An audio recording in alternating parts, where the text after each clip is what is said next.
ನಮಸ್ಕಾರ ವೀಕ್ಷಕರೇ. ಪಶ್ಚಿಮ ಏಷ್ಯಾದಲ್ಲಿ ದಿನೇ ದಿನೇ ಸಂಘರ್ಷ ಹೆಚ್ಚಾಗ್ತಾ ಇದೆ. ಇರಾನ್ ಮೇಲೆ ಸಾಮ್ರಾಜ್ಯಶಾಹಿ US ಮತ್ತು ಇಸ್ರೇಲ್ ದಾಳಿಯನ್ನು ಮಾಡಿದ ನಂತರದಲ್ಲಿ ಅಲ್ಲಿ ಹಲವಾರು ಸಾವು ನೋವುಗಳು ಸಂಭವಿಸಿದ್ದಾವೆ. ಮಹಿಳೆಯರು, ಎಳೆಯ ಕಂದಮ್ಮಗಳು, ಹಿರಿಯರು ಸೇರಿದಂತೆ ಬಹಳಷ್ಟು ಅಪಾರ ಸಾವುಗಳಾಗಿರ್ತಕ್ಕಂಥದ್ದನ್ನು ನಾವು ಈ ಯುದ್ಧದ ಸಂದರ್ಭದಲ್ಲಿ ನೋಡಿದ್ದೇವೆ. ಯಾಕೆ ಈ ರೀತಿ ಇರಾನ್ ಮೇಲೆ US ಮತ್ತು ಇಸ್ರೇಲ್ ದಾಳಿಯನ್ನು ನಡೆಸಿತು? ಯುದ್ಧ ನಿಲ್ಬೋದು ಎನ್ನುವಂತಹ ಮಾಹಿತಿಗಳು ಕೂಡ ಈಗ ಓಡಾಡ್ತಾ ಇದ್ದಾವೆ. ಬಹುಶಃ ನಾಳೆ ನಿಲ್ಬೋದು, ನಾಡಿದ್ದು ನಿಲ್ಬೋದು. ಟ್ರಂಪ್ 48 ಗಂಟೆ ಕಾಲಾವಕಾಶವನ್ನು ಕೊಟ್ಟಿದ್ದಾರೆ. ಇರಾನ್ ಯಾವುದೇ ಕಾರಣಕ್ಕೂ ಯುದ್ಧ ನಿಲ್ಲಿಸಲ್ಲ ಎನ್ನುವಂತಹ ಚರ್ಚೆಗಳು ಕೂಡ ಕೇಳಿ ಬರ್ತಾ ಇದ್ದಾವೆ. ಹಾಗಾಗಿ ಈ ಯುದ್ಧದ ಅಂತ್ಯ ಯಾವ ಕಡೆ ತಿರುಗಬಹುದು, ಇದು ಇವತ್ತಿನ ಚರ್ಚೆ. ನಾನು ಗುರುರಾಜ್ ದೇಸಾಯಿ. ನನ್ನೊಟ್ಟಿಗೆ ಈ ಎಲ್ಲ ವಿಚಾರಗಳನ್ನು ಚರ್ಚೆ ಮಾಡಲಿಕ್ಕಾಗಿ ಅಂತಾರಾಷ್ಟ್ರೀಯ ವಿಷಯಗಳ ವಿಶ್ಲೇಷಕರಾಗಿರ್ತಕ್ಕಂತಹ ಡಾಕ್ಟರ್ BR ಮಂಜುನಾಥ್ ಅವರಿದ್ದಾರೆ. BR ಮಂಜುನಾಥ್ ಅವರೇ, ಕಾರ್ಯಕ್ರಮಕ್ಕೆ ಸ್ವಾಗತ. ನಮಸ್ಕಾರ. ಹೆಚ್ಚು ಕಡಿಮೆ ಇವತ್ತಿಗೆ 45 ದಿನ ಆಯಿತು ಅಂತ ಅನಿಸುತ್ತೆ ಇರಾನ್ ಮೇಲೆ US ಮತ್ತು ಇಸ್ರೇಲ್ ದಾಳಿಯನ್ನು ಮಾಡಿ. ಇರಾನ್ ಮೇಲೆ US ಮತ್ತು ಇಸ್ರೇಲ್ ದಾಳಿಯನ್ನು ಮಾಡೋದಕ್ಕೆ ಅವರು ತಗೊಂಡಿರ್ತಕ್ಕಂತಹ ಉದ್ದೇಶ ಏನಾಗಿತ್ತು? ಯಾಕೆ ದಾಳಿ ಮಾಡಬೇಕು ಅಂತ ಅವ್ರಿಗೆ ಅನ್ನಿಸ್ತು? ಮತ್ತು ಅವರು ಇಟ್ಕೊಂಡಂತಹ ದಾಳಿಯ ಉದ್ದೇಶ ಈಡೇರಿದೆಯಾ ಅಥವಾ ಈಡೇರದೇ ಇದ್ದರೆ ಅದಕ್ಕೆ ಏನು ಕಾರಣಗಳು? ನೀವು ಒಟ್ಟಾರೆ ಅಂತಾರಾಷ್ಟ್ರೀಯ ವಿಶ್ಲೇಷಕರಾಗಿರೋ ಕಾರಣದಿಂದಾಗಿ ಹೇಗೆ ನೋಡ್ತೀರಿ ಇದನ್ನು ಅಂತ? ಮೊದಲನೇದಾಗಿ ಅವರು ಕೊಡೋ ಕಾರಣಗಳಿದೆಯಲ್ಲ, ಅದನ್ನು ಹೇಳಿಕೊಂಡು ಅದು ಸರಿನಾ ಅನ್ನೋದನ್ನು ಪರೀಕ್ಷೆ ಮಾಡೋಣ. ಅಮೇರಿಕ ಹೇಳಿದ್ದೇನು ಅಂದರೆ, ಇಸ್ರೇಲ್ ಸಹ ಇಬ್ಬರು ಸೇರಿ ಇರಾನು ಅಣುಬಾಂಬನ್ನು ತಯಾರು ಮಾಡುವಂಥ ಹಂತದಲ್ಲಿದೆ. ಅದು ಇಡೀ ಮಧ್ಯಪ್ರಾಚ್ಯಕ್ಕೆ ಬಹಳ ಅಪಾಯಕಾರಿಯಾದ ಬೆಳವಣಿಗೆ ಆಗುತ್ತೆ.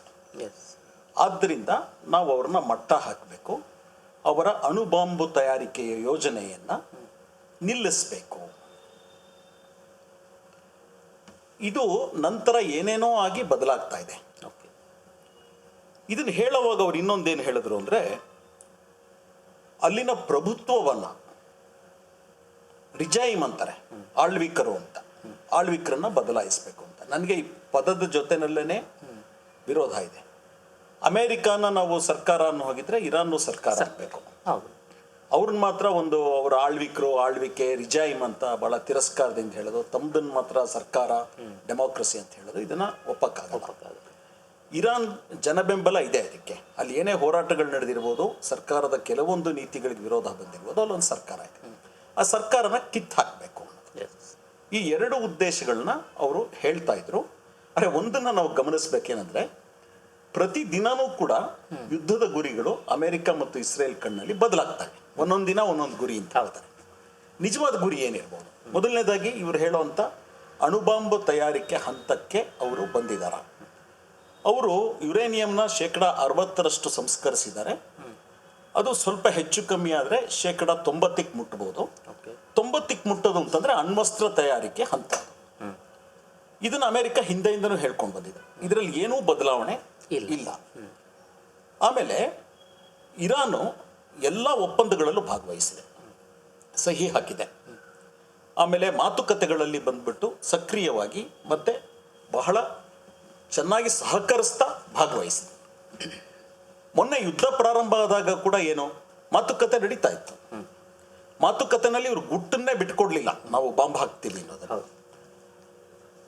ಪೂರ್ತಿಯಾಗಿ ಜಗತ್ತನ್ನ ನಂಬಿಸ್ಬಿಟ್ಟು ಮಾತುಕತೆ ನಡೀತಾ ಇದೆ, ಶಾಂತಿಗೋಸ್ಕರ ಏನೋ ಒಂದು ಸ್ಥಾಪನೆ ಆಗತ್ತೆ, ಹೊಸದೊಂದು ಸಂಧಾನ ಅನ್ನೋ ರೀತಿನಲ್ಲಿ ಮಾಡಿಬಿಟ್ಟು ಇದ್ದಕ್ಕಿದ್ದ ಹಾಗೆ ಬಾಂಬನ್ನು ಹಾಕಿದ್ರು. ಹಾಗಿದ್ರೆ ಇಲ್ಲಿ ದೋಷ ಯಾರ್ದು? ಮಾತುಕತೆಗೆ ಬರಲ್ಲ ಅಂತ ಇರಾನ್ ಹೇಳಿಲ್ಲ, ಭಾಗವಹಿಸಿಲ್ಲ. ಒಪ್ಪಿಕೊಂಡಿರ್ತಕ್ಕಂಥ ತೀರ್ಮಾನ ಏನಿದೆ, ಒಪ್ಪಂದ ಏನಾಗಿತ್ತು, ಅದನ್ನ ಇರಾನ್ ಮುರಿದಿರೋದು ಅಮೆರಿಕ ಮತ್ತೆ ಇಸ್ರೇಲ್. ಹಾಗಾಗಿ ಅಮೆರಿಕದ ಉದ್ದೇಶ ಅಣುಬಾಂಬನ್ನು ಸ್ಥಾಪನೆ ಮಾಡೋದಲ್ಲ. ರಿಜೈಮ್ನ ಬದಲಾಯಿಸೋದಕ್ಕೆ ಇವ್ರು ಯಾರು? ಅಲ್ಲಿನ ಆಳ್ವಿಕರನ್ನ ನಾನು ರಿಜೈಮ್ ಅಂತ ಇನ್ನು ಮುಂದೆ ಕರೆಯಲ್ಲ, ಇರಾನಿನ ಸರ್ಕಾರ. ಇರಾನಿನ ಸರ್ಕಾರನ ಬದಲಾಯಿಸಕ್ಕೆ ಇವ್ರು ಯಾರು? ಇದನ್ನ ಭಾರತೀಯರಲ್ಲಿ ಕೂಡ, ನಮ್ಮ ಸುತ್ತಮುತ್ತಲಿರ್ತಕ್ಕಂಥ ಮಧ್ಯಮ ವರ್ಗದ ಜನ ಕೂಡ ಬಹಳ ಸುಲಭವಾಗಿ ಒಪ್ಕೋತಾರೆ. ಈಗ ನಾಳೆ ದಿನ ನಮ್ಮ ಭಾರತದ ಸರ್ಕಾರನ ಚೀನಾದವರ ಮತ್ತೊಬ್ಬರು ನಾವು ಬದಲಾಯಿಸ್ತೀವಿ ಅಂತ ಹೊರಟ್ರೆ ನೀವೇನಂತೀರಿ? ನಾಳೆ ಕಾಂಗ್ರೆಸ್ ಸರ್ಕಾರ ಇತ್ತು ಅಂತ ಇಟ್ಕೋಣ. ಇಲ್ಲಿ ಕಾಂಗ್ರೆಸ್ ಸರ್ಕಾರದ ಯಾವುದೋ ನೀತಿಗಳು ಸರಿಗಿಲ್ಲ ಅಂತ ನಾವೆಲ್ಲರೂ ರಸ್ತೆನಲ್ಲಿ ಹೋರಾಟ ಮಾಡ್ಬೋದು, ಬಿಜೆಪಿನವರು ಹೋರಾಟ ಮಾಡ್ಬೋದು. ಅವಾಗ ಚೀನಾದವ್ರು ಬಂದ್ಬಿಟ್ಟು ನಾವು ಭಾರತದ ರಿಜೈಮ್ನ, ಸರ್ಕಾರ ಅಲ್ಲ ರಿಜೈಮ್ನ ನಾವು ಬದಲಾಯಿಸ್ತೀವಿ ಅಂತ ದಾಳಿ ಮಾಡಿದ್ರೆ, ಅಥವಾ ನಮ್ಮ ದೇಶದ ನಾಯಕರನ್ನ ಬಾಂಬ್ ಹಾಕ್ಬಿಟ್ಟು ಕೊಂದ್ರೆ ಅದನ್ನ ನೀವು ಒಪ್ಕೊಳ್ತೀರಾ? ಈ ಗುರಿನೇ ಸರಿಗಿಲ್ಲ. ಹಾಗಿದ್ರೆ ನಿಜವಾದ ಗುರಿ ಏನಿತ್ತು ಅಂತಂದ್ರೆ, ಒಂದು ಅಪಾರ ತೈಲ ಸಂಪತ್ತು ಆ ಪ್ರದೇಶದಲ್ಲಿದೆ, ಅದರ ಮೇಲೆ ಹತೋಟಿಯನ್ನು ಸಾಧಿಸಬೇಕು ಅನ್ನುವಂಥ ಪಾಶ್ಚಾತ್ಯ ದೇಶಗಳ, ವಿಶೇಷವಾಗಿ ಅಮೆರಿಕನ್ ಸಾಮ್ರಾಜ್ಯಶಾಹಿಯ ಪ್ರಯತ್ನ 80 ವರ್ಷದಿಂದ ನಿಲ್ಲದೆ ನಡ್ಕೊಂಡು ಬಂದಿದೆ. ಅದು ಒಂದು ಮುಖ್ಯ ಕಾರಣ. ಎರಡನೇ ಮುಖ್ಯ ಕಾರಣ ಈ ಸಲ ಏನು ಅಂತಂದ್ರೆ, ನೆಟನ್ಯಾಹುಗೆ ಅಂದ್ರೆ ಇಸ್ರೇಲ್ಗೆ ಇರಾನನ್ನ ಬಗ್ಗು ಬಡಿಬೇಕು ಅನ್ನೋ ಉದ್ದೇಶ ಇದೆ. ಅದ್ರ ಹಿಂದೆ ನೆಟನ್ಯಾಹು ಅಥವಾ ಇಸ್ರೇಲ್ ಸರ್ಕಾರಕ್ಕೆ 2-3 ಕಾರಣ ಇದೆ. ಒಂದು, ಇತ್ತೀಚಿನ ದಿನಗಳಲ್ಲಿ ಇಸ್ರೇಲ್ ಹೆಚ್ಚು ವಿಸ್ತರಣಾವಾದಿಯಾಗಿದೆ. ಅವರ ದೇಶನ ಲೆಬನಾನ್ ಒಳಕ್ಕೆ, ಜೋರ್ಡಾನ್ ಒಳಕ್ಕೆ, ಯಾವ್ಯಾವ ದಿಕ್ಕಿನಲ್ಲಿ ಸಾಧ್ಯ ಆಗುತ್ತೋ ಅಲ್ಲೆಲ್ಲ ವಿಸ್ತರಿಸಬೇಕು, ಗಾಜಾ ಒಳಗಡೆಗೆ ಎಲ್ಲ ಕಡೆಗೂ ವಿಸ್ತರಿಸಬೇಕು. ಅದಕ್ಕೆ ಇವಾಗ ಮಧ್ಯಪ್ರಾಚ್ಯದಲ್ಲಿ ಉಳಿದಿರೋ ಸವಾಲು ಯಾರು? ಲಿಬಿಯಾನ ಮುಗಿಸಾಗಿದೆ, ಸಿರಿಯಾನ ಮುಗಿಸಾಗಿದೆ, ಅನೇಕ ದೇಶಗಳನ್ನ ಮುಗಿಸ್ಬಿಟ್ಟಾಗಿದೆ. ಈಗ ಇಡೀ ಪ್ರದೇಶದಲ್ಲಿರೋ ಏಕೈಕ ಸಶಕ್ತ ಸವಾಲು ಅಂತಂದ್ರೆ ಅದು ಇರಾನ್. ಅದರಿಂದ ಇರಾನ್ನ ಮುಗಿಸ್ಬೇಕು ಅನ್ನೋದು ನೆತನ್ಯಾಹು. ಒಂದು, ನೆತನ್ಯಾಹು ಜನಪ್ರಿಯತೆಯನ್ನ ಕಳ್ಕೊಂಡಿರ್ತಕ್ಕಂಥ ನಾಯಕ. ಆತ ತನ್ನ ಗಮನವನ್ನ, ಜನಗಳ ಗಮನವನ್ನ ಬೇರೆ ಕಡೆಗೆ ತಿರುಗಿಸ್ಬೇಕು. ಅದರಿಂದ ಅವನಿಗೆ ಇಂಥದ್ದೊಂದು ಯುದ್ಧ ಅಗತ್ಯ ಆಗಿತ್ತು. ಅದೇ ಸಂದರ್ಭದಲ್ಲಿ ಟ್ರಂಪ್ ಜನಪ್ರಿಯತೆ ಕೂಡ ಕುಸಿತಾ ಇದೆ. ವಿಶೇಷವಾಗಿ ಎಪ್ಸ್ಟೀನ್ ಫೈಲ್ಸ್, ಅದೊಂದು ಬೃಹತ್, ಈ ಜಗತ್ತು ಇದುವರೆಗೂ ಕೇಳದೇ ಇರತಕ್ಕಂಥ ಲೈಂಗಿಕ ಹಗರಣ. ಇತ್ತೀಚಿನ ಸುದ್ದಿಗಳ ಪ್ರಕಾರ ಆ ಇಡೀ ಲೈಂಗಿಕ ಜಾಲದ ಹಿಂದೆ ಇರೋದು ಜಿಯೋನಿಸ್ಟರು. ಜಿಯೋನಿಸ್ಟರು ಅಂತಂದ್ರೆ ಇಸ್ರೇಲಿನ ಆಳುವ ವರ್ಗ, ಮತ್ತು ಅದೊಂದು ಸಿದ್ಧಾಂತ, ಜಿಯೋನಿಸಂ, ಯಹೂದಿಯ ಅಂಧಾಭಿಮಾನದ ಸಿದ್ಧಾಂತ. ಈ ಜನವೇ ಅಮೆರಿಕದಲ್ಲಿ ಲಾಬಿಯನ್ನು ಸೃಷ್ಟಿಸ್ಕೊಂಡಿದ್ದಾರೆ. ಅವ್ರ ಹತ್ರ ಬಿಲಿಯನ್ಸ್ ಆಫ್ ಡಾಲರ್ಸ್ ಹಣ ಇದೆ. ಅವರು ಅಮೆರಿಕದ ಕಾಂಗ್ರೆಸ್, ಸೆನೆಟ್, ಅಧಿಕಾರಶಾಹಿ, ನ್ಯಾಯಾಂಗ, ರಾಜಕೀಯ ಪಕ್ಷಗಳು ಎಲ್ಲ ಕಡೆನೂ ಪ್ರವೇಶಿಸಿದ್ದಾರೆ. ಅವರು ಟ್ರಂಪ್ನು ನಿಯಂತ್ರಿಸ್ತಿದ್ದಾರೆ, ಹಾಗೆ ಬೇರೆ ಬೇರೆ ದೇಶದ ರಾಜಕಾರಣಿಗಳನ್ನು ನಿಯಂತ್ರಿಸ್ತಾ ಇದ್ದಾರೆ. ಅದನ್ನ ಆಮೇಲೆ ಚರ್ಚೆ ಮಾಡಿ. ಆದ್ರಿಂದ ಟ್ರಂಪ್ಗೆ, ನೆತನ್ಯಾಹುಗೆ ಈ ಯುದ್ಧ ಬೇಕಾಗಿತ್ತು. ಅದರಲ್ಲಿ ಪ್ರಾಯಶಃ ನೆತನ್ಯಾಹುಗೆ ಹೆಚ್ಚು ಬೇಕಾಗಿತ್ತು. ಅಮೇರಿಕ ನಾಯಿ, ಇಸ್ರೇಲ್ ಬಾಲ ಅಂತ ನಾವು ಅನ್ಕೊಳ್ಳೋ ಹಾಗಿದ್ರೆ, ಈಗ ನಾಯಿ ಬಾಲ ಅಳ್ಳಾಡಿಸೋದಕ್ಕಿಂತ ಹೆಚ್ಚಾಗಿ ಬಾಲ ನಾಯಿನ ಅಳ್ಳಾಡಿಸ್ತಾ ಇರೋ ಥರ ಕಾಣುತ್ತೆ. ಇದು ಯುದ್ಧದ ಹಿಂದಿನ ನಿಜವಾದ ಕಾರಣ ಅನ್ನೋದು ನನ್ನ ಅಭಿಪ್ರಾಯ ಮಾತ್ರ ಅಲ್ಲ, ಇದು ವಿಶ್ವದ ಅನೇಕ ರಾಜಕೀಯ ವಿಶ್ಲೇಷಕರ ಅಭಿಪ್ರಾಯ. ಹೌದು, ನೀವು ಹೇಳಿದಾಗೆ ಭಾಳಷ್ಟು ಜನ ವಿಶ್ಲೇಷಕರು ಇದೇ ಮಾತನ್ನು ಹೇಳ್ತಿದ್ದಾರೆ. ಇಲ್ಲೊಂದು ಮಹತ್ವವಾಗಿರುವಂಥ ಇನ್ನೊಂದು ವಿಚಾರವನ್ನು ನಾವು ನೋಡಲೇಬೇಕು. ಇರಾನ್ ಮೇಲೆ ಇಸ್ರೇಲ್ ಮತ್ತು US ದಾಳಿಯನ್ನು ನಡೆಸುತ್ತೆ. ಹೆಚ್ಚು ಕಡಿಮೆ 5 ವಾರ 6ನೇ ವಾರ ರನ್ನಿಂಗಲ್ಲಿದ್ದೀವಿ. ಆದರೆ ಆ ಇರಾನ್ ಏನು ಮಾಡೋದಿಲ್ಲ ಅಂತ ತುಂಬ ಜನ ಅಂದ್ಕೊಂಡಿದ್ರು. ಅಮೆರಿಕ ಕೂಡ ಹೇಳ್ತಾ ಇತ್ತು, ಇರಾನ್ ಏನಾದರೂ ಮಾಡಿ ನಾವು ಯುದ್ಧದಲ್ಲಿ ಮುಗಿಸ್ಬಿಡ್ತೀವಿ, ಇರಾನ್ ಕತೆನೇ ಮುಗಿಸ್ಬಿಡ್ತೀವಿ ಅನ್ನೋ ರೀತಿ ಒಳಗಡೆ ಅವರು ಜೋರಾಗಿ ಘೋಷಣೆಗಳನ್ನೆಲ್ಲವನ್ನೂ ಕೂಡ ಹಾಕ್ತಾಯಿದ್ರು. ಆದರೆ ಇದಕ್ಕೆ ಇರಾನ್ ಕೊಟ್ಟಂತಹ ಆಶ್ಚರ್ಯಕರ ಪ್ರತಿಕ್ರಿಯೆ, ಪ್ರತಿರೋಧ ಇದೆಯಲ್ಲ, ಇದು ಏನು ಕಾರಣ ಅಂತ ನೋಡಿ. ಇದ್ರ ಹಿಂದೆ 3-4 ಮುಖ್ಯ ಕಾರಣ ಇದೆ. ಇದಕ್ಕೆ ಮುಂಚೆ ಕೆಲವೇ ತಿಂಗಳುಗಳ ಹಿಂದೆ 12 ದಿನದ ಯುದ್ಧ ಆಯ್ತಲ್ಲ, ಆ 12 ದಿನದ ಯುದ್ಧದ ಸಂದರ್ಭದಲ್ಲಿ ಇರಾನ್ ಎಂಥ ಬಲವಾದ ಪ್ರತಿಕ್ರಿಯೆಯನ್ನು ಕೊಟ್ಟಿತ್ತು, ಅದನ್ನು ಸರಿಯಾಗಿ ಗಮನಿಸಿದರೆ ನಮ್ಮ ದೇಶದಲ್ಲಿ ಎಲ್ಲರ ಕಣ್ಣು ಬಿಡಿಸ್ಕೊಳ್ಬೇಕಾಗಿತ್ತು, ಕುರುಡುತನ ಹೋಗಬೇಕಾಗಿತ್ತು. ಆದರೆ ಯಾವುದಾದ್ರು ಒಂದು ಸೈದ್ಧಾಂತಿಕ ನಿಲುವಿಗೆ ಅಥವಾ ರಾಜಕೀಯ ನಿಲುವಿಗೆ ಗಟ್ಟಿಯಾಗಿ ಅಂಟ್ಕೊಂಡ್ಬಿಟ್ಟು ವಾಸ್ತವವನ್ನು ನಿರಾಕರಿಸಿದ್ರೆ, ವಿಶೇಷವಾಗಿ ನಮ್ಮ ದೇಶದಲ್ಲಿ ಬಲಪಂಥೀಯ ಶಕ್ತಿಗಳು ವಾಸ್ತವನ ನಿರಾಕರಿಸ್ತಾ ಇದ್ದಾರೆ, ತುಂಬ ನಡೀತಾ ಇದೆ. ಅವ್ರಿಗೆ ಇರಾನಿನ ಶಕ್ತಿ ಆ 12 ದಿನದ ಯುದ್ಧ ಆದಮೇಲೆ ಗೊತ್ತಾಗಲಿಲ್ಲ. ಆ 12 ದಿನದ ಯುದ್ಧ ಮುಗ್ದಿದ್ದು ಹೇಗೋ ಒಂದು ಮುಗಿಸ್ಬಿಟ್ಟು ವಾಪಸ್ ಹೋದರೆ ಸಾಕು ಅನ್ನೋ ರೀತಿಯಲ್ಲಿ ಅಮೆರಿಕಾದವರು ಹಿಂದಕ್ಕೆ ಹೋಗಿದ್ದರಿಂದ ಅವಾಗ ಕದನ ವಿರಾಮ ಘೋಷಣೆ ಆಯಿತು. ಈ ಸಲ ಇರಾನು ಕೊಟ್ಟಿರ್ತಕ್ಕಂಥ ಪ್ರತಿಕ್ರಿಯೆನ ಗಾಢವಾಗಿ ವಿಶ್ಲೇಷಣೆ ಮಾಡಿದ್ರೆ ನಿಮಗೆ ಒಂದು 3-4 ಅಂಶ ಗೊತ್ತಾಗುತ್ತೆ.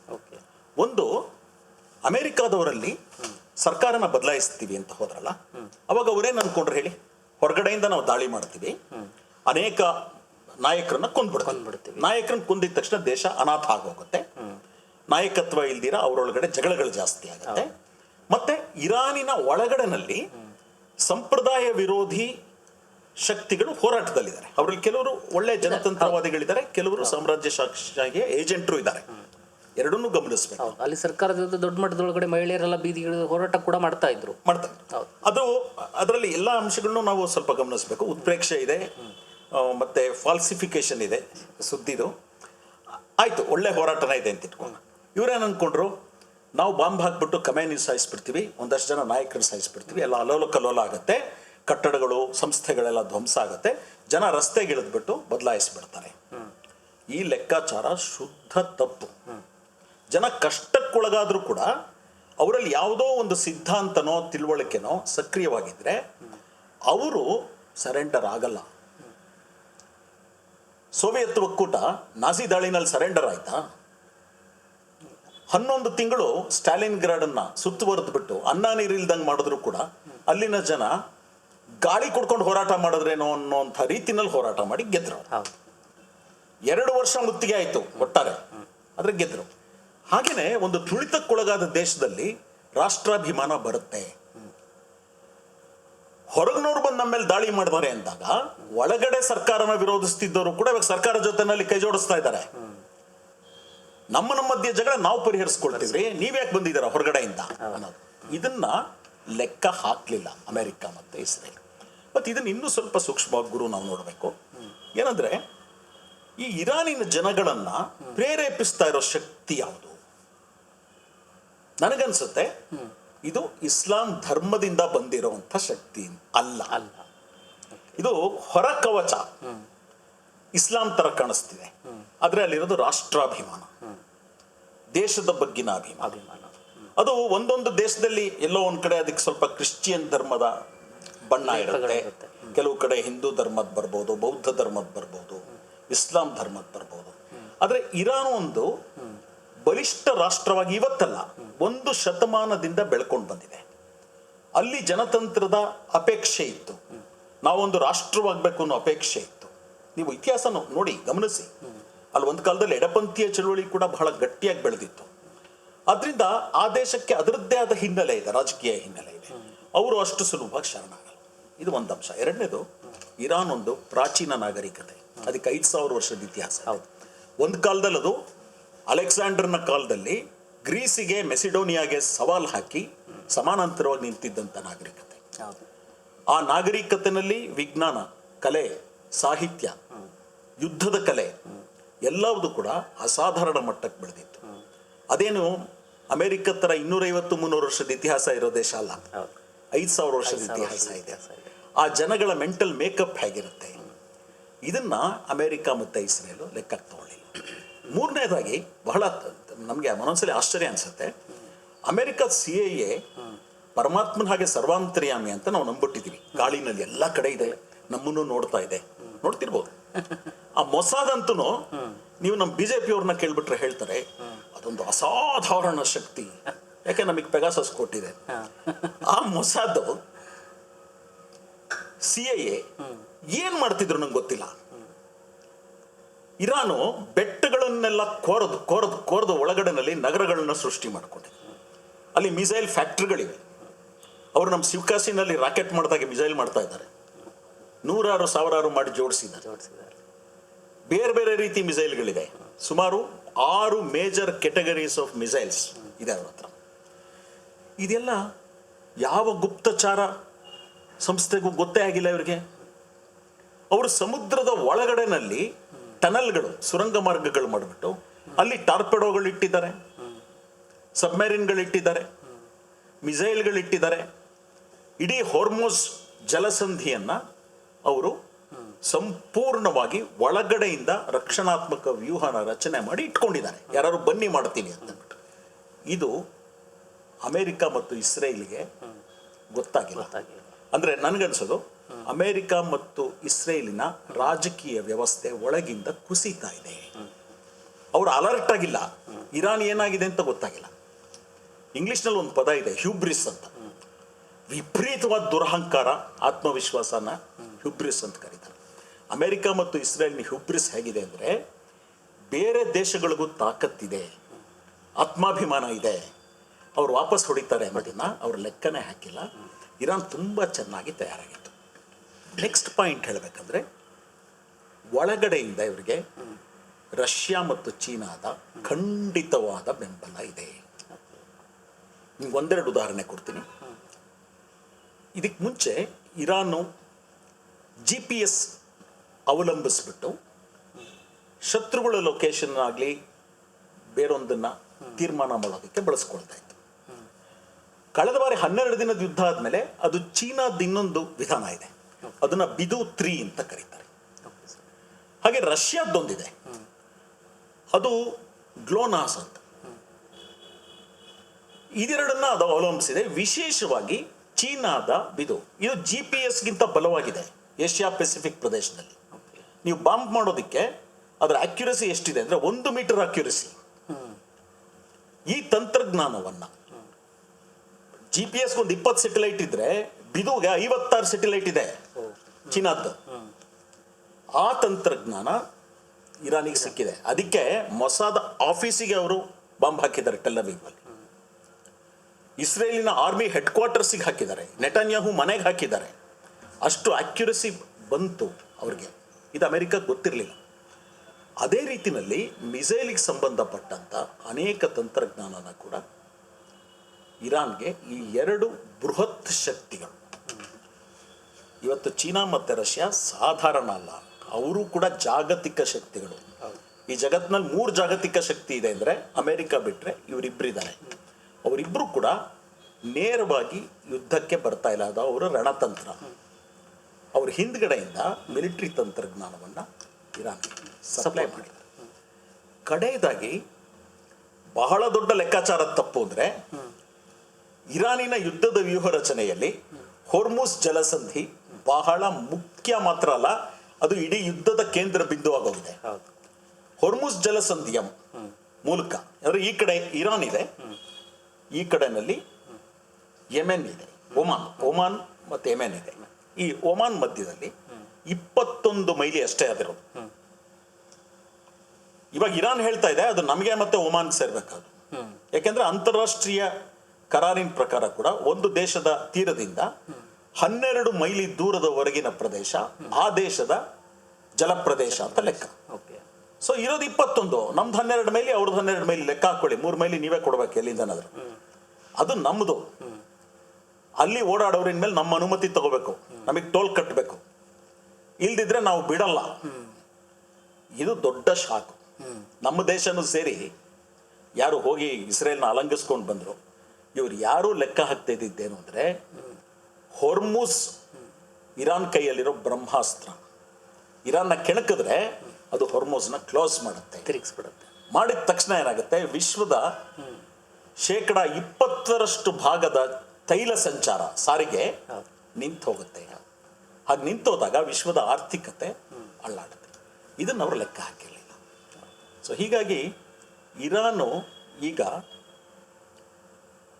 35 ದಿನ 40 ದಿನ 45 ದಿನ ಉಳಿದಿದೆ ಮಾತ್ರ ಅಲ್ಲ, ಅದು ಹೆಚ್ಚು ಹೆಚ್ಚು ಪ್ರಬಲವಾದ ಪರಿಸ್ಥಿತಿ. ಓಕೆ, ನೀವು ಮಾತಾಡ್ತಾ ಹೇಳ್ತಾ ಇದ್ರಿ ಇರಾನ್ ಏನು ಪ್ರತಿರೋಧವನ್ನು ಒಟ್ಟು ಅದರ ಹಿಂದ್ಗಡೆ ಚೀನಾ ಮತ್ತು ರಷ್ಯಾ ದೇಶಗಳಿದ್ವು ಅಂತೇಳಿ.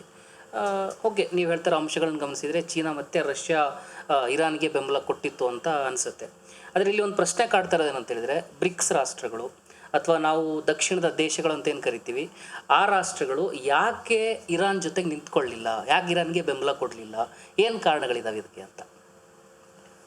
ಇಲ್ಲ, ಅಂತಾರಾಷ್ಟ್ರೀಯ ಮಟ್ಟದಲ್ಲಿ ನ್ಯಾಯಕ್ಕೋಸ್ಕರ ಎಲ್ಲರೂ ಕೂಡ ಧ್ವನಿ ಎತ್ತೋದು ಅಥವಾ ಅದಕ್ಕೋಸ್ಕರ ಬಂದು ಒಂದು ಹೋರಾಟದಲ್ಲಿ ಭಾಗವಹಿಸೋದು, ಈ ಪರಿಸ್ಥಿತಿ ಇರಬೇಕಾಗಿತ್ತು. ಆದರೆ ಅನೇಕ ದಶಕಗಳಿಂದ ಇಲ್ಲ ಅನ್ನೋದು ನಿಜ. ಇರಾನ್ ನೋಡಿ ತನ್ನನ್ನು ತಾನು ಒಂದು ಮಟ್ಟಿಗೆ ರಕ್ಷಿಸ್ಕೊಳ್ತಾ ಇದೆ, ಬೇರೆಯವ್ರಿಗೆ ಏಟ್ ಕೊಡ್ತಾ ಇದೆ. ಆದರೆ ಆ ಪಾಪದ ಗಾಜಾ ಹಾಗಾದಾಗಲೂ ಕೂಡ ನಾವು ಬಲಿಷ್ಠ ರಾಷ್ಟ್ರಗಳು ಗಾಜಾ ನೆರವಿಗೆ ಬಂದಿದ್ದನ್ನು ಕಂಡಿಲ್ಲ. ಇದೊಂದು ಸ್ವಲ್ಪ ನೋವಿನ ಬೆಳವಣಿಗೆ. ಆದರೆ ಈ ಬಾರಿ ನೀವು ಗಮನಿಸಿದ್ರೆ ಬ್ರೆಜಿಲ್ ಒಂದು ಬಹಳ ಮುಖ್ಯ ರಾಷ್ಟ್ರ ಬ್ರಿಕ್ಸಲ್ಲಿ. ಬ್ರೆಜಿಲ್ ಪ್ರತಿಕ್ರಿಯಿಸಿದೆ ಬಹಳ ಕಟುವಾದ ಶಬ್ದಗಳಲ್ಲಿ ಟ್ರಂಪ್ನ ಮತ್ತು ಅಮೆರಿಕಾನ ಅದು ಖಂಡಿಸಿದೆ. ನೀವು ಹಾಗೆ ನೋಡಿದ್ರೆ ಇವಾಗ ಥೈಲ್ಯಾಂಡ್ ಖಂಡಿಸಿದೆ, ಇನ್ನೂ ಅನೇಕ ಸಣ್ಣ ಪುಟ್ಟ ರಾಷ್ಟ್ರಗಳು ಖಂಡಿಸಿವೆ. ಶ್ರೀಲಂಕಾದವರು ಅಮೆರಿಕಾದ ಹಡಗುಗಳಿಗೆ ಅಲ್ಲಿ ನಿಲ್ಲಿಸೋದಕ್ಕೆ ಅನುಮತಿ ಕೊಟ್ಟಿಲ್ಲ. ಸೊ ಹಾಗಾಗಿ ಇವರು ಬುರ್ಕಿನಾ ಫಾಸೋ ಒಂದು ಸಣ್ಣ ಆಫ್ರಿಕನ್ ರಾಷ್ಟ್ರ, ಅವ್ರು ಖಂಡಿಸಿದ್ದಾರೆ. ಸೊ ಹಾಗಾಗಿ ದಕ್ಷಿಣದಿಂದ ಪ್ರತಿರೋಧ ಬರಕ್ಕೆ ಪ್ರಾರಂಭ ಆಗಿದೆ ಅಂತ ನನಗೆ ಅನಿಸುತ್ತೆ. ಇದು ಒಳ್ಳೆ ದಿನಗಳು ಬರ್ತಾ ಇದೆ ಅಂತ ಅನಿಸುತ್ತೆ. ಆದರೆ ಬ್ರಿಕ್ಸ್ ಒಂದು ವೇದಿಕೆಯಾಗಿ ಪ್ರತಿಕ್ರಿಯಿಸಬೇಕು ಅಂದರೆ ಅಧ್ಯಕ್ಷರು ಮನಸ್ಸು ಮಾಡಬೇಕು. ಅಧ್ಯಕ್ಷ ಭಾರತ ತಣ್ಣಗಿದೆ. ಅಲ್ಲ, ಬ್ರಿಕ್ಸ್ ಪ್ರತಿಕ್ರಿಯೆ ಈಗ ಬ್ರಿಕ್ಸ್ನ ಅಧ್ಯಕ್ಷರು ಭಾರತದವರಂತ ಆದಮೇಲೆ ಭಾರತದ ನಿಲುವು ಏನಾಗಿರಬೇಕಾಗಿತ್ತು ಈ ವಿಚಾರ ಬಂದಾಗ ಅಂತ? ಭಾರತದ ನಿಲುವು ಪ್ರಾರಂಭದಿಂದನೂ ಕೂಡ ಮಹಾತ್ಮ ಗಾಂಧಿಯವ್ರ ನಿಲುವಾಗಬೇಕಾಗಿತ್ತು. ನಮ್ಮ ರಾಷ್ಟ್ರೀಯ ಸ್ವಾತಂತ್ರ್ಯ ಸಂಗ್ರಾಮದ ನಿಲುವಾಗಬೇಕಾಗಿತ್ತು. ಅಲಿಪ್ತ ನೀತಿಗೂ ಮುಂಚಿನಿಂದನೂ ಕೂಡ ನಾವು ಇಸ್ರೇಲಿನ ಈ ವಿಸ್ತರಣಾವಾದಿ ಆಕಾಂಕ್ಷೆಗಳಿಗೆ ವಿರುದ್ಧವಾಗಿದ್ದವರು ಮತ್ತೆ ಪ್ಯಾಲೆಸ್ಟೈನ್ ಜನತೆಯ ಹಕ್ಕುಗಳಿಗೆ ಪರವಾಗಿದ್ದವರು. ಸೊ ಇರಾನ್ ಯುದ್ಧ ಮಾತ್ರ ಅಲ್ಲ, ಗಾಜಾ ಕಾಲದಿಂದಲೂ ಕೂಡ ನಮ್ಮ ದೇಶದ ಸರ್ಕಾರ ಇಸ್ರೇಲ್ ಮತ್ತು ಅಮೆರಿಕನ ಖಂಡಿಸಬೇಕಾಗಿತ್ತು.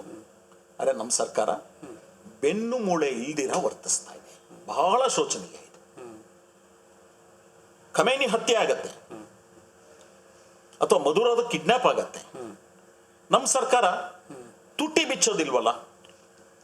ಇವತ್ತಿಗೂ ಕೂಡ ಭಾರತ ಅಂತಂದ್ರೆ ಅದೇನೋ ಒಂದು ದೊಡ್ಡ ಇಮೇಜ್ ಇದೆ ಪ್ರಪಂಚದಲ್ಲಿ. ಅದಕ್ಕೆ ಕಾರಣ ಏನು ಅಂದ್ರೆ ನಾವು ಇವತ್ತು ಅತಿ ದೊಡ್ಡ ಜನಸಂಖ್ಯೆ ಇರೋ ದೇಶ, 142 ಕೋಟಿ. ನಮ್ಮಲ್ಲಿ ಒಂದು ದೊಡ್ಡ ಮಾರುಕಟ್ಟೆ ಇದೆ. ಒಂದು ಮಟ್ಟಿಗೆ ನಾವು ತಂತ್ರಜ್ಞಾನದಲ್ಲೂ ಮುಂದಿದ್ದೀವಿ, ಸ್ವಲ್ಪ ಮಟ್ಟಿಗೆ. ದೇಶದಲ್ಲಿ ಬಡತನ ಇದೆ, ಮತ್ತೊಂದಿದೆ, ಆದ್ರೂ ಕೂಡ ತಂತ್ರಜ್ಞಾನದಲ್ಲಿ ಮುಂದಿದ್ದೀವಿ. ನಮಗೂ ಒಂದಷ್ಟು ಮಿಲಿಟರಿ ಇದೆ, ದೊಡ್ಡ ಶಕ್ತಿನೇ ಮಿಲಿಟರಿಯಾಗಿ. ಹಾಗಾಗಿ ಭಾರತದ ಬಗ್ಗೆ ಬಹಳ ಜನಕ್ಕೊಂದು ವಿಶ್ವಾಸ ಇದೆ, ಕಾನ್ಫಿಡೆನ್ಸ್ ಇದೆ. ಭಾರತ ಏನಾದ್ರು ಮಾತಾಡಿದ್ರೆ ಕೇಳಿಸ್ಕೊಳ್ಬೇಕು. ಹಾಗಿರುವಾಗ ಎಲ್ಲರೂ ಅಷ್ಟು ಮರ್ಯಾದೆ ಕೊಡುವಾಗ, ಆಲಿಪ್ತ ಚಳುವಳಿಯ ಸ್ಥಾಪಕರು ನೀವು, ನಮ್ಮ ನೇತಾರರು ಅಂತ ಆಫ್ರೋ ಏಷ್ಯನ್ ದೇಶಗಳು ನಿರೀಕ್ಷೆ ಮಾಡ್ತಿರುವಾಗ ಭಾರತ ಈ ರೀತಿ ಕೈ ಚೆಲ್ಲಿ ಒಂದು ರೀತಿಯ ರಣಹೇಡಿತನದಿಂದ ಕೂತಿದ್ದು ಬಹಳ ತಪ್ಪು. ಆಮೇಲೆ ಯುದ್ಧ ಪ್ರಾರಂಭ ಆಗೋದಕ್ಕೆ 2 ದಿನ ಮುಂಚೆ ನಮ್ಮ ಪ್ರಧಾನಿಗಳಲ್ಲಿ ಹೋಗ್ಬಿಟ್ಟು ನೆತನ್ಯಾಹು ಅಂತ ಮನುಷ್ಯನನ್ನ ಆಲಂಗಿಸ್ಕೊಂಡು ಬರ್ತಾರೆ, ನಕ್ಕೊಂಡು ಫೋಟೋಗಳಿಗೆ ಪೋಸ್ ಕೊಟ್ಟು ಬಂದ್ರಲ್ಲ, ಇದು ಬಹಳ ತಪ್ಪಾದ ಸಂದೇಶವನ್ನ ಇವಾಗ ಜಗತ್ತಿನಲ್ಲಿ ಎಲ್ಲ ಕಡೆ ಕೊಟ್ಟಿದೆ. ಎಲ್ಲರೂ ಏನ್ ಅನ್ಕೊಳ್ತಾರೆ, ಮೋದಿನ ಕರೆಸ್ಕೊಂಡು ನೆತನ್ಯಾಹು ನಾನು ಯುದ್ಧ ಪ್ರಾರಂಭಿಸ್ತಾ ಇದ್ದೀನಿ ಅಂತ ಇವ್ರನ್ನ ಕನ್ಸಲ್ಟ್ ಮಾಡಿದ್ರು, ಸಮಾಲೋಚನೆ ಮಾಡಿಬಿಟ್ಟು ಆಮೇಲೆ ದಾಳಿ ಪ್ರಾರಂಭ ಮಾಡಿದ್ದಾರೆ. ಪ್ರಾಯಶಃ ಇವರು ಒಪ್ಪಿಗೆ ಕೊಟ್ಟಿರ್ಬೋದು, ಮೌನವಾಗಿ ಸುಮ್ಮನಿದ್ಬಿಟ್ಟು ಆಯ್ತು ಅಂದ್ಬಿಟ್ಟು ಬಂದಿರ್ಬೋದು, ಗೊತ್ತಿಲ್ಲ ನಮಗೆ. ಇಲ್ಲ ಅಂತಂದ್ರೆ ಖಂಡಿಸಬೇಕಾಗಿತ್ತು. ಇನ್ನೊಂದು ದೇಶದ ಅಧ್ಯಕ್ಷನ ಖಂಡಿಸೋದು ಅಂತಂದ್ರೆ ಆ ದೇಶ ನಮಗೆ ಮಿತ್ರ ರಾಷ್ಟ್ರ ರೀ. ಕಾಶ್ಮೀರದ ವಿಷಯದಿಂದ ಹಿಡಿದು ಎಲ್ಲಾ ವಿಷಯಗಳಲ್ಲೂ ಇರೋನು ನಮ್ಮ ಸರ್ಕಾರ ಬೆಂಬಲಿಸಿದೆ. ಆಮೇಲೆ ಭಾರತಕ್ಕೆ ರಷ್ಯಾ ಮತ್ತಿತರ ರಾಷ್ಟ್ರಗಳಿಗೆ ಪ್ರವೇಶ ಮಾಡೋದಕ್ಕೆ ಒಂದು ಹೆದ್ದಾರಿ ಬೇಕಾಗಿತ್ತು. ಅದು ಪಾಕಿಸ್ತಾನದ ಮೂಲಕ ಅಫ್ಘಾನಿಸ್ತಾನದ ಮೂಲಕ ಹೋಗೋದು ಭದ್ರ ಅಲ್ಲ ಅಂದ್ಬಿಟ್ಟು ಭಾರತದವ್ರು ಏನು ಮಾಡಿದ್ರು ಅಂದರೆ, ನಾವು ಹಡಗ್ನಲ್ಲಿ ಸಾಮಾನುಗಳನ್ನ ಇರಾನ್ವರೆಗೂ ತರ್ತೀವಿ, ಇರಾನ್ನಿಂದ ಒಂದು ಹೆದ್ದಾರಿ ಅದು ಮಾಸ್ಕೋವರೆಗೂ ಬಲ್ಗೇರಿಯಾವರೆಗೂ ಮಾಡಬೇಕು. ಇದಕ್ಕೆಲ್ಲ ಯೋಜನೆ ಆಯಿತು. ಅದಕ್ಕೆ ಅನುಗುಣವಾಗಿ ಇರಾನ್ನಲ್ಲಿ ಒಂದು ಬಂದರು ಸೃಷ್ಟಿ ಆಯಿತು, ಚಬಹಾರ್ ಅಂತ. ಅದಕ್ಕೆ ಭಾರತ ಹೂಡಿಕೆ ಮಾಡಿದೆ. ಇಷ್ಟು ಒಳ್ಳೆ ಸಂಬಂಧ ಇರಾನ್ ಜೊತೆನಲ್ಲಿ ಬೆಳೆದಿರುವಾಗ ಅಲ್ಲಿನ ಮುಖಂಡಂದು ಹತ್ಯೆ ಆಗತ್ತೆ ಅಂತಂದ್ರೆ ನೀವು ಅದಕ್ಕೆ ಪ್ರತಿಕ್ರಿಯಿಸಬೇಕಲ್ಲ. ನೋಡಿ, ಆ ಖಮೇನಿ ನಿಮ್ಗೆ ಆಶ್ಚರ್ಯ ಆಗುತ್ತೆ. ನಮಗೆ ಗೊತ್ತಿರೋದು ಒಂದು ಮುಖ, ಅಂದ್ರೆ ಧಾರ್ಮಿಕ ಮೂಲಭೂತವಾದಿ ಅನ್ನೋ ಒಂದು ಮುಖ ಗೊತ್ತಿದೆ ಅಲ್ವಾ. ಅವರು ನಮ್ಮ ಪಂಡಿತ್ ನೆಹರು ಬರೆದಿರ್ತಕ್ಕಂಥ ಗ್ಲಿಂಪ್ಸಸ್ ಆಫ್ ವರ್ಲ್ಡ್ ಹಿಸ್ಟ್ರಿ ಪುಸ್ತಕನ ಓದ್ಬಿಟ್ಟು ಕಾಮೆಂಟ್ ಮಾಡ್ತಾರೆ. ಅವ್ರು ಹೇಳ್ತಾರೆ, ನೆಹರು ಕೊಟ್ಟಿರ್ತಕ್ಕಂಥ ಒಂದು ವಿಷನ್ ಏನಿದೆ, ಮುನ್ನೋಟ ಮತ್ತು ಇತಿಹಾಸದ ಅಧ್ಯಯನ ಏನಿದೆ, ಅದು 3ನೇ ಜಗತ್ತಿನ ರಾಷ್ಟ್ರಗಳಿಗೆ ಬಹಳ ಮುಖ್ಯ ಅಂತ ಹೇಳ್ತಾರೆ. ಇಂಥ ಸ್ನೇಹಿತನ್ನ, ನಮ್ಮನ್ನು ಮೆಚ್ಕೊಳ್ತಾ ಇದ್ದಿದ್ದ ವ್ಯಕ್ತಿ, ನಮ್ಮ ಜೊತೆ ಸಂಬಂಧ ಇಟ್ಕೊಂಡಂಥ ರಾಷ್ಟ್ರ ಕೊಲೆ ಆದಾಗ ಪ್ರತಿಕ್ರಿಯೆ ಇಲ್ಲ. 175 ಜನ ಹೆಣ್ಮಕ್ಳು ಒಂದು ಶಾಲೆನಲ್ಲಿ ಬಾಂಬಲ್ ಸತ್ತೋಗ್ತಾರೆ.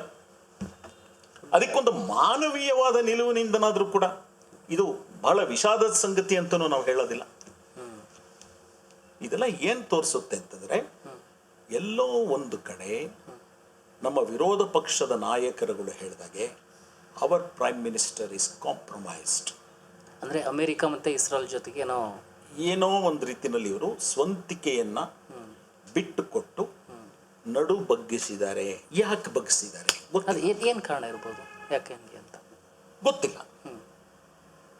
ಒಂದು ತಪ್ಪಾದಂಥ ಬಲಪಂಥೀಯ ನೀತಿಯಿಂದಾಗಿ ಮುಂಚೆಯಿಂದನೂ ಕೂಡ ಇವರು ಸೋವಿಯತ್ ವಿರೋಧಿಗಳು, ಅಮೇರಿಕನ್ ಹಾಡು ಹೊಗಳ್ತಾ ಇದ್ರು,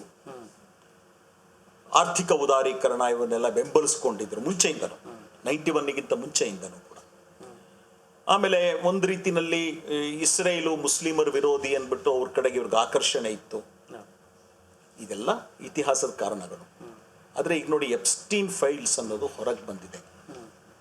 ಅಂದರೆ ಎಳೆಯ ಹೆಣ್ಮಕ್ಳು, ಬಾಲ್ಯಾವಸ್ಥೆ ಮತ್ತು ಕಿಶೋರಾವಸ್ಥೆಯ ಹೆಣ್ಣು ಮಕ್ಕಳ ಮೇಲೆ ಜಗತ್ತಿನ ಪ್ರಸಿದ್ಧ ರಾಜಕಾರಣಿಗಳು, ಸುಪ್ರಸಿದ್ಧ ಬಿಸಿನೆಸ್ ಮೆನ್ಗಳು ಅತ್ಯಾಚಾರಗಳನ್ನು ಮಾಡಿದ್ದಾರೆ. ಇವರೆಲ್ಲ ಪೀಡೋಫೈಲ್ಗಳು ಅನ್ನುವಂಥ ಸುದ್ದಿ ಹೊರಗಡೆ ಬಂದಿದೆ. ಅದರಲ್ಲಿ ನಮ್ಮ ಕೇಂದ್ರ ಸಚಿವ ಸಂಪುಟದ ಮಂತ್ರಿಗಳ ಹೆಸರು ಕಾಣಿಸ್ಕೊಂಡಿದೆ. ಬಂಡವಾಳಗಾರ, ಮೋದಿಯವರ ಆಪ್ತ ಮಿತ್ರ ಅನಿಲ್ ಅಂಬಾನಿಯ ಹೆಸರು ಕಾಣಿಸ್ಕೊಂಡಿದೆ. ಹಾಗಾಗಿ ಯಾರನ್ನಾದ್ರೂ ಉಳಿಸೋದಕ್ಕೋ ಹೇಳ್ತಾರೆ. ಸೊ ಯಾರನ್ನ ಉಳಿಸೋದಕ್ಕೋಸ್ಕರ ಮೌನಕ್ಕೆ ಶರಣಾಗಿದ್ದಾರೋ ಏನೋ. ಅಂತಾರಾಷ್ಟ್ರೀಯ ರಾಜಕಾರಣ ಎಷ್ಟು ಕೊಳಕಾಗಿದೆ ಅಂತಂದರೆ, ಬ್ಲ್ಯಾಕ್ ಮೇಲ್ ಇಲ್ಲಿ ಬಹಳ ದಿನನಿತ್ಯದ ವಿಷಯ ಆಗೋಗ್ತಾ ಇದೆ. ಹೀಗಾಗಿ ಒಟ್ಟಾರೆ ನಾವು ಈ ವೈಯಕ್ತಿಕವಾಗಿ ಯಾರು ಶರಣಾಗಿದ್ದಾರೆ ಅನ್ನೋದನ್ನೆಲ್ಲ ಪಕ್ಕಕ್ಕಿಟ್ಟರೂ ಕೂಡ, ಒಂದು ದೇಶದ ನೀತಿ ಮಾತ್ರನೇ ವಿಶ್ಲೇಷಣೆ ಮಾಡಿದ್ರು ಕೂಡ ಇದು ಭಾರತದ ಹಿತಾಸಕ್ತಿಯ ದೃಷ್ಟಿಯಿಂದ ಬಹಳ ತಪ್ಪಾದ ಧೋರಣೆ. ನಾವು ಎಲ್ಲ ದೇಶಗಳ ಸಾರ್ವಭೌಮತ್ವವನ್ನು ಕಾಪಾಡುವಂಥ ನಿಲುವನ್ನು ತಗೋಬೇಕು. ಮತ್ತು ಎಲ್ಲೇ ಆದರೂ ಕೂಡ ಮುಗ್ಧ ಜನರ ಹತ್ಯಾಕಾಂಡ ಆದರೆ ಅದನ್ನು ಖಂಡಿಸುವಂಥ ನಿಲುವನ್ನು ತಗೋಬೇಕು. ಇಲ್ಲಿ ಭಾರತ ಸರ್ಕಾರ ಸಂಪೂರ್ಣವಾಗಿ ವಿಫಲ ಆಗಿದೆ. ಅದು ನನಗನ್ಸೋದು ಅದರ ವಿರುದ್ಧ ಜನಗಳ ಪ್ರತಿಭಟನೆ ಬೇಕು. ನಮ್ಮ ಜನಕ್ಕೆ ಗೊತ್ತಾಗೋದಿಲ್ಲ, ಏನೋ ರೋಮಾಂಚಕಾರಿ ನ್ಯೂಸ್ ನೋಡಿಬಿಟ್ಟು ದೇ ಗೆಟ್ ಮಿಸ್ಲೈಡ್. ಹೌದು. ಓಕೆ, ಇವತ್ತು ಕೇಳ್ತಾ ಇದ್ದೀನಿ, ಗೊತ್ತಿಲ್ಲ ನಮ್ಮ ಚರ್ಚೆ ಮುಗಿದ ನಂತರದಲ್ಲಿ ಏನಾಗುತ್ತೆ ಅಂತೇಳಿ. ಯುದ್ಧ ನಿಲ್ಲುತ್ತೆ, ಯುದ್ಧ ನಿಲ್ಲಬಹುದು ಎನ್ನುವಂಥ ಮಾಹಿತಿಗಳು, ಮಾತುಕತೆಗಳು ನಡೀತಾ ಇದ್ದಾವೆ.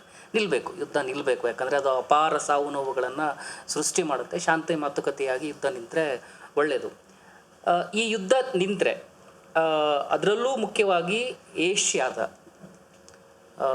ಮತ್ತು ಇತರೆ ಜಾಗತಿಕವಾಗಿ, ಭೌಗೋಳಿಕವಾಗಿ, ರಾಜಕೀಯವಾಗಿ ಭದ್ರತಾ ವ್ಯವಸ್ಥೆಯೊಳಗಡೆ ಏನಾದರೂ ಬದಲಾವಣೆ ಬರ್ಬೋದಾ ಅಂತ. ಯಾಕಂದರೆ US ಯಾವಾಗ ಬೇಕಾವಾಗ ತನಗೆ ಯಾವಾಗ ತಿಳಿಯುತ್ತೆ ಅವಾಗ ಟಕ್ ಅಂತ ಆಕ್ರಮಣ ಮಾಡೋದು, ದಾಳಿ ಮಾಡೋದು, ಏನೋ ಒಂದು ಮಾಡೋದು, ವೆನಿಜುವೆಲಾ ಅಧ್ಯಕ್ಷನ ಸಡನ್ನಾಗಿ ಬಂದು ಹಿಡ್ಕೊಂಡು ಹೋಗಿದ್ದು, ಈ ಥರದ್ದೆಲ್ಲವೂ ಇದ್ದಾವೆ. ಏನಾದರೂ ಬದಲಾವಣೆಗಳು ಆಗಬಹುದಾ ಈ ಯುದ್ಧ ನಿಂತ ನಂತರ ಅಂತ? ಅನೇಕ ರೀತಿ ಬದಲಾವಣೆ ಆಗ್ಬೋದು. ಬರೀ ಏಷ್ಯಾದಲ್ಲೆಲ್ಲ, ಬರೀ ಭದ್ರತಾ ವ್ಯವಸ್ಥೆಯಲ್ಲೆಲ್ಲ. ಮೊದಲನೇದಾಗಿ ನಾವೇನು ಅರ್ಥ ಮಾಡ್ಕೋಬೇಕಂದ್ರೆ, ಟ್ರಂಪ್ನ ಬಹಳ ಜನ ಹುಚ್ಚ ಅಂತಾರೆ. ನಮ್ಮ ಗೆಳೆಯರು ಕೂಡ ಮಾತುಕತೆ ಅಂದರೆ ಅವನೊಬ್ಬ ಹುಚ್ಚ, ಅವನ ಹುಚ್ಚಾಟ ಅಂತ. ನೋಡಿ, ವ್ಯಕ್ತಿಯ ಗುಣಗಳಿಗೆ ರಾಜಕೀಯದಲ್ಲಿ ಅಥವಾ ರಾಜಕೀಯ ವಿಶ್ಲೇಷಣೆಯಲ್ಲಿ ಸ್ಥಾನ ಇಲ್ಲ ಅಂತ ನಾನು ಹೇಳಲ್ಲ. A is different from B, B is different from C. Bourgeois, ಬಂಡವಾಳಶಾಹಿ ರಾಜಕಾರಣದೊಳಗಡೆನಲ್ಲೇ ಒಬ್ಬ ಧೀಮಂತ ಇರ್ತಾನೆ, ಒಬ್ಬ ದ್ರಷ್ಟಾರ ಇರ್ತಾನೆ, ವಿಷನರಿ ಇರ್ತಾನೆ, ಅಥವಾ ಒಬ್ಬ ಮುತ್ಸದ್ದಿ ಇರ್ತಾನೆ, ಸ್ಟೇಟ್ಸ್ಮನ್ ಇರ್ತಾನೆ. ಹಾಗೆ ಒಬ್ಬ ಬಹಳ ಅಗ್ಗದ ಮನುಷ್ಯನೂ ಇರ್ತಾನೆ, ಹುಚ್ಚುಚ್ಚಾಗಾಡೋನು ಇರ್ತಾನೆ. ಆದರೆ ಟ್ರಂಪ್ ಆಗಲಿ ಅಥವಾ ಏನಪ್ಪ ಕಪ್ಪು ಮನುಷ್ಯ ಅಧ್ಯಕ್ಷ ಆದ ಅನ್ಕೊಂಡಂಥ ಒಬಾಮಾ ಆಗಲಿ, ನಾವೆಲ್ಲರೂ ಬಹಳ ಡೀಸೆಂಟ್ ಅಂತ ಅನ್ಕೊಂಡಿದ್ದಂಥ ಜಿಮ್ಮಿ ಕಾರ್ಟರ್ ಆಗಲಿ, ಯಾವುದೇ ಅಧ್ಯಕ್ಷ ಇರಲಿ, ಅಮೆರಿಕದ ನೀತಿ ಒಂದೇ ಇದೆಯಾ? ತೈಲ ಸಂಪತ್ತನ್ನು ದೋಚಬೇಕು, ಬಡ ರಾಷ್ಟ್ರಗಳ ಮೇಲೆ ಸವಾರಿ ಮಾಡಬೇಕು, ಯುದ್ಧ ಮಾಡಬೇಕು, ಯುದ್ಧ ಸಾಮಗ್ರಿಗಳನ್ನ ಎಲ್ರಿಗೂ ಮಾರಾಟ ಮಾಡಬೇಕು. ಇದೇನೋ, ಇದು ಸಾಮ್ರಾಜ್ಯಶಾಹಿ. ಲೆನಿನ್ ಹೇಳಿದಾಗೆ ಈ ಯುಗ ಸಾಮ್ರಾಜ್ಯಶಾಹಿ, ಕಾರ್ಮಿಕ ವರ್ಗದ ಕ್ರಾಂತಿ ಹಾಗೂ ಯುದ್ಧಗಳ ಯುಗ, ಮಹಾಯುದ್ಧಗಳ ಯುಗ. ಇದು ಲೆನಿನ್ ವಾದದ ತಿರುಳು. ಲೆನಿನಿಸಮ್ ಅಂದ್ರೆ ಅದರ ಮುಖ್ಯ ತತ್ವಗಳಲ್ಲಿ ಇದೊಂದು. ಅದರಿಂದ ಅಮೇರಿಕ ಇರೋವರೆಗೂ ಕೂಡ ಅದು ಶಾಂತಿಗೆ ಸಂಚಕಾರನ ತಂದೆ ತರುತ್ತೆ. ಆದರೆ ಇಲ್ಲಿ ಒಂದು ಬದಲಾವಣೆ ಬರ್ತಾ ಇದೆಯಾ? ಏಕಧ್ರುವ ವಿಶ್ವದ ಜಾಗದೊಳಗಡೆನಲ್ಲಿ ಬಹುಧ್ರುವ ವಿಶ್ವ ಬರೋ ಸಾಧ್ಯತೆ ಇದೆಯಾ ಅಂದರೆ, ಈ ಯುದ್ಧ ಆದಮೇಲೆ ಆ ಸಾಧ್ಯತೆ ಹೆಚ್ಚು ಸ್ಪಷ್ಟ ಆಗತ್ತೆ. ಚೀನಾ ಆರ್ಥಿಕ ಶಕ್ತಿಯಾಗಿ ಈಗಾಗಲೇ ಅಮೆರಿಕನ ಹಿಂದಿಕ್ಕೋ ಮಟ್ಟಕ್ಕೆ ಬಂದಿದೆ. ವಿಶ್ವದಲ್ಲಿ ಇರ್ತಕ್ಕಂಥ 193 ರಾಷ್ಟ್ರಗಳಲ್ಲಿ ಹೆಚ್ಚು ಕಡಿಮೆ 140 ರಾಷ್ಟ್ರಗಳು ಇವತ್ತು ಚೀನಾದ ಬೆಲ್ಟ್ ಅಂಡ್ ರೋಡ್ ಇನಿಷಿಯೇಟಿವ್ನ ಸದಸ್ಯರಾಗಿವೆ. ಇನ್ನು 20 ರಾಷ್ಟ್ರಗಳು ಸದಸ್ಯರಾಗದೆ ಚೀನಾದ ಜೊತೆ ಆರ್ಥಿಕ ಸಹಕಾರಕ್ಕೆ ಇಳಿದಿವೆ. ಸೊ ಅಮೇರಿಕಾದ ಹಿತ್ತಲು ಅಂತ ಅನ್ಕೊಂಡಿದ್ದಂಥ ಲ್ಯಾಟಿನ್ ಅಮೆರಿಕಾ ಅಂದರೆ ಕೇಂದ್ರ ಅಮೆರಿಕ ಮತ್ತು ದಕ್ಷಿಣ ಅಮೆರಿಕ ಕೂಡ ಅಮೆರಿಕ ಜೊತೆ ಉಳಿಯೋ ಲಕ್ಷಣ ಇಲ್ಲ. ಆಮೇಲೆ ಅಮೆರಿಕದ ಆರ್ಥಿಕತೆ ತೀವ್ರವಾಗಿ ದುರ್ಬಲ ಆಗಿದೆ. ಈ ಕೊಲ್ಲಿ ರಾಷ್ಟ್ರಗಳೆಲ್ಲ ಅಪಾರವಾಗಿ ಪೆಟ್ರೋಲ್ನ ಮಾರಾಟ ಮಾಡಿಬಿಟ್ಟು ಆ ದುಡ್ಡನ್ನ ಅಮೆರಿಕದ ಡಾಲರ್ ರೂಪದಲ್ಲಿ ಅಮೆರಿಕದಲ್ಲಿ ಇಟ್ಟಿದ್ವು. ಇದನ್ನು ಪೆಟ್ರೋ ಡಾಲರ್ ಅಂತ ಕರಿತೀವಿ. ಇದು ವಿಶ್ವ ಆರ್ಥಿಕ ವ್ಯವಸ್ಥೆಯ ಮೂಲಾಧಾರ ಆಗಿತ್ತು. ಆದರೆ ಇನ್ನು ಮುಂದೆ ಇವಾಗ ಇರಾನ್ ಏನು ಮಾಡ್ತಿದೆ ಹೇಳಿ? ಇರಾನ್ ಇಡ್ತಿರೋ ಒಂದೊಂದು ಹೆಜ್ಜೆ ಕೂಡ ನೀವು ಯಾವುದೇ ಪೂರ್ವಗ್ರಹ ಇಲ್ದಿರೋ ಅಧ್ಯಯನ ಮಾಡಿದ್ರೆ ಹಬ್ಬ ಅನ್ಬೇಕು. ಹೌದು, ತಗೊಳ್ತಿರೋ ಸ್ಟೆಪ್. ಸೋವಿಯತ್ ಒಕ್ಕೂಟ ಚೀನಾ ಆದ್ಮೇಲೆ ಇಷ್ಟು ಚೆನ್ನಾಗಿ ಯೋಚನೆ ಮಾಡಿ ದಾಳಗಳನ್ನು ಉರುಳಿಸ್ತಾ ಇರೋ ಇನ್ನೊಂದು ದೇಶನ ನಾನು ನೋಡಿರಲಿಲ್ಲ. ಅವ್ರೇನು ಹೇಳ್ತಿದ್ದಾರೆ ಅಂದರೆ, ಇನ್ನು ಮುಂದೆ ಪೆಟ್ರೋಲ್ ವ್ಯವಹಾರನ ನಾವು ಚೀನಾದ ಯುವಾನ್ ಮೂಲಕ ಮಾಡೋಣ. ಅಂದರೆ ಡಾಲರ್ ಪ್ರಾಮುಖ್ಯತೆ ಹೊಟ್ಟೋಗುತ್ತೆ. ಡಾಲರ್ ಪ್ರಾಮುಖ್ಯತೆ ಹೊಟ್ಟೋದ್ರೆ ಅಮೆರಿಕ ದುರ್ಬಲವಾಗತ್ತೆ. ಯಾಕೆಂದರೆ ಇಲ್ಲಿವರೆಗೂ ಕೂಡ ಅಮೆರಿಕ ಬರೀ ಕಾಗದದ ಮೇಲೆ ಡಾಲರ್ಗಳನ್ನು ಮತ್ತು ಬಾಂಡ್ಗಳನ್ನು ಮುದ್ರಣ ಮಾಡ್ತಾ ಅದನ್ನು ಚಿನ್ನಕ್ಕೆ ಸಮಾನ ಅಂತ ಇಡೀ ವಿಶ್ವದಲ್ಲಿ ಹಂಚ್ತಾ ಅದರ ಆಧಾರದ ಮೇಲೆ ಬದುಕಿತ್ತು. ಈಗ ಪೆಟ್ರೋ ಡಾಲರ್ ವ್ಯವಸ್ಥೆ ಕುಸಿಬಹುದು. ಇದರ ವಿವರಗಳು ನನಗೆ ಇಲ್ಲಿ ಮಾತಾಡೋಕ್ಕೆ ಟೈಮ್ ಇಲ್ಲ. ಆದರೆ ಇದೊಂದು ಮೇಜರ್ ಬದಲಾವಣೆ. ಎರಡನೇ ಬದಲಾವಣೆ ಅಂತಂದರೆ, ಇರಾನ್ನಂಥ ದೇಶ ಕೂಡ ಹೀಗೆ ವಾಪಸ್ಸು ಹೊಡಿಲಿಕ್ಕೆ ಸಾಧ್ಯ ಅಂದಾಗ ಅನೇಕ ಸಣ್ಣ ಪುಟ್ಟ ರಾಷ್ಟ್ರಗಳಿಗೆ ಒಂದು ಹೊಸ ಆತ್ಮವಿಶ್ವಾಸ. ಕಳೆದ 30 ವರ್ಷದಲ್ಲಿ ಸೋವಿಯತ್ ಒಕ್ಕೂಟ ಬಿದ್ದೋದ್ಮೇಲೆ ಏನು ನಷ್ಟ ಆಗಿತ್ತಲ್ಲ 35 ವರ್ಷದಲ್ಲಿ, ಅದ್ರ ಬದಲು ಒಂದಷ್ಟು ಆತ್ಮವಿಶ್ವಾಸ ಬರುತ್ತೆ. ಇನ್ನೊಂದು ಮುಖ್ಯವಾದ ಇದನ್ನು ಗಮನಿಸಿ, ನ್ಯಾಟೋ ರಾಷ್ಟ್ರಗಳು ಅಮೆರಿಕ ವಿರುದ್ಧ ಹೋಗ್ತಾ ಇವೆ. ಅದು ಸ್ಪೇನ್ ಅತ್ಯುತ್ತಮ ಸ್ಟ್ಯಾಂಡ್ ತಗೊಂಡು ಸ್ಪೇನ್, ನಂತರ ಇಟಲಿ, ಸ್ವೀಡನ್, ನಾರ್ವೆ, ಅವು ನ್ಯಾಟೋನಲ್ಲಿ ಇಲ್ಲದೆ ಇರ್ಬೋದು. ನ್ಯಾಟೋದಲ್ಲಿರುವಂಥ ರಾಷ್ಟ್ರಗಳು ಕೂಡ ಇದು ಇತ್ತೀಚಿನ ಬಹಳ ತಮಾಷೆ ಅಂತಂದರೆ ಫ್ರಾನ್ಸ್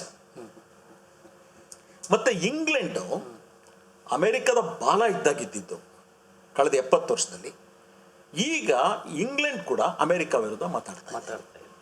ಗ್ರೀನ್ಲ್ಯಾಂಡಿನ ವಿಷಯದಲ್ಲಿ ಅದು ಡೆನ್ಮಾರ್ಕ್ ಮತ್ತು ಎಲ್ಲ ಯುರೋಪಿಯನ್ ರಾಷ್ಟ್ರಗಳನ್ನ ವಿರೋಧನ ಕಟ್ಟಿಕೊಂಡಿದೆ. ಕೆನಡಾ ಹೋಗ್ಬಿಟ್ಟು ಸೆಪರೇಟ್ ಅಗ್ರಿಮೆಂಟ್ನ ಚೀನಾ ಜೊತೆ ಮಾಡ್ಕೊಂಡು ಬಂದಿದೆ. ಮೆಕ್ಸಿಕೋದವ್ರು ಧೈರ್ಯವಾಗಿ ಕ್ಯೂಬಾಗೆ ಹಡಗು ಕಳಿಸಿದ್ದಾರೆ. ಸೊ ಇದೆಲ್ಲ ಬದಲಾವಣೆ ಮುನ್ಸೂಚನೆ ಅನ್ನೋದನ್ನ ಯಾರು ಬೇಕಿದ್ರೂ ಅರ್ಥ ಮಾಡ್ಕೊಳ್ಬೋದು, ನಮ್ಮ ಕೇಂದ್ರ ಸರ್ಕಾರ ಬಿಟ್ಟು. ನಮ್ಮ ಕೇಂದ್ರ ಸರ್ಕಾರಕ್ಕೆ ಜಗತ್ತು ಬದಲಾಗ್ತಾ ಇದೆ ಅನ್ನೋ ಪರಿವೇನೇ ಇದೆ ಅವ್ರಿಗೆ.